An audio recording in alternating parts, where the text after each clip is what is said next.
Pertimbangkan hal-hal berikut ini jika kamu ingin membeli iPhone 7 Plus di tahun 2024 atau mungkin di tahun 2025.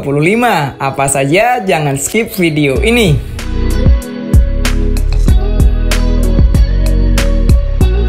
Perlu kamu tahu, iPhone 7 Plus untuk saat ini sudah berumur 8 tahun karena rilis di tahun 2016 silam. Meskipun demikian, ternyata masih banyak juga user low budget yang mencari iPhone jadul ini untuk HP kedua bahkan daily driver. Alasannya apalagi kalau harganya yang sangat terjangkau, namun dari segi spek masih cukup mumpuni jika diadu dengan HP Android keluaran masa kini yang harganya 2-3 jutaan. Tapi ingat, untuk mendapatkan unit yang benar-benar bagus, setidaknya kamu harus jeli sebelum membeli iPhone 7 Plus. Apalagi sudah tidak ada unit barunya. Ada baiknya pertimbangkan untuk membeli secara offline agar bisa melihat unit secara fisik dan tes performa secara langsung. Satu lagi nih, ekspektasi kamu juga jangan terlalu tinggi karena secara logika iPhone lawas dari segi performa memang tidak sekencang iPhone keluaran terbaru seperti seri XR, seri 11, 12, dan seterusnya. Nah, untuk itu buat kamu yang ingin membeli iPhone 7 Plus di tahun 2024 atau mungkin 2025, setidaknya harus pertimbangkan beberapa poin berikut ini.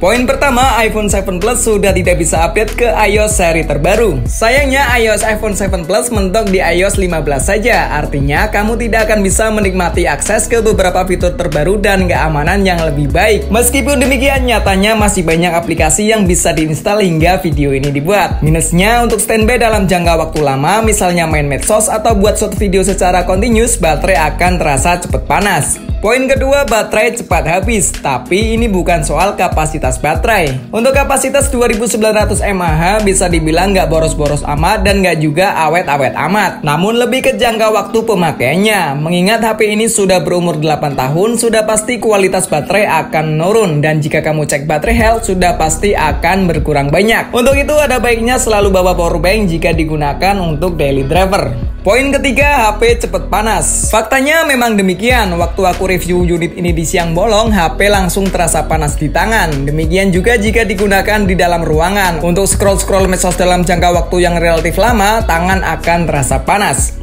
Poin keempat, desain terkesan jadul. Bisa kamu lihat sendiri dari sisi depan masih terlihat home button seperti ini. Ada yang bilang lebih enak pakai home button dan ada juga yang bilang lebih enak tanpa home button seperti iPhone sekarang ini. Semua kembali ke preferensi masing-masing ya. Namun di iPhone 7 Plus, home button juga dipakai untuk fingerprint karena iPhone 7 Plus belum support Face ID. Selanjutnya untuk tampilannya tidak full screen, masih terlihat jidat dan dagu seperti ini khas iPhone lawas. Bentuknya juga lumayan padat dengan ketebalan 7,3 mm, panjang 158,2 mm, lebar 7,3 mm, serta berat 180 gram atau sedikit lebih ringan dari iPhone XR, yaitu 194 gram. Untuk layarnya berukuran 5,5 inci, menggunakan layar Retina HD dan beresolusi 1920 x 1080. Menurutku masih oke sih untuk dipakai nonton film kayak gini. Oh ya, iPhone 7 Plus juga sudah memiliki sertifikat IP67 yang aman dari debu dan tahan air dengan kedalaman 1 meter selama kurang lebih 30 menit.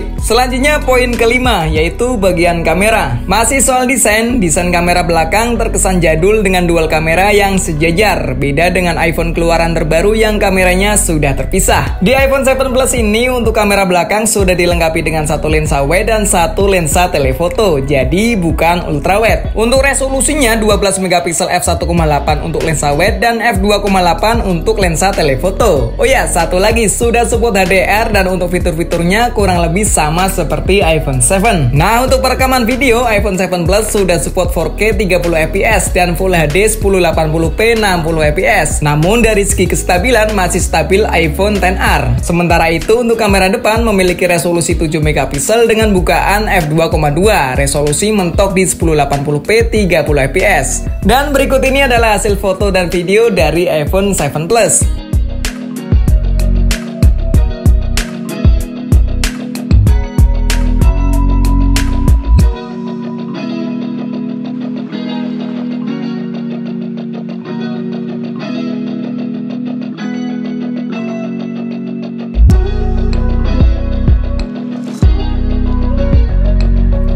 tambahan nih, untuk hasil foto dan video dengan hasil yang lebih maksimal, gunakan iPhone 7 Plus di cahaya yang pas. Karena waktu review ini matahari sudah agak tinggi, jadi hasilnya kurang maksimal. Tapi jika dibandingkan dengan kamera Android range 2-3 juta, tetap menang iPhone 7 Plus sih. Lanjut ke poin ke-6, yaitu chipset. Karena menggunakan chipset seri lawas, yaitu chipset Fusion A10, memang sih bisa diadu dengan Android range 2-3 juta. Tapi jujur, untuk kamu yang gak sabaran, iPhone 7 Plus bisa dibilang kurang cocok. Iya, performa bisa dibilang oke untuk sesekali main game, chatting, nonton YouTube, atau kegiatan lainnya. Namun untuk penggunaan daily driver atau sebagai HP utama, saya sarankan jangan. Selain kembali ke poin sebelumnya, yaitu cepat panas dan baterai cepat habis, seiring dengan update-nya berbagai macam aplikasi yang tidak diimbangi dengan update iOS, saya rasa kemampuan chipset akan semakin berkurang. Sebagai contoh, saat main game drum ini agak delay dikit dan suhunya juga sangat panas.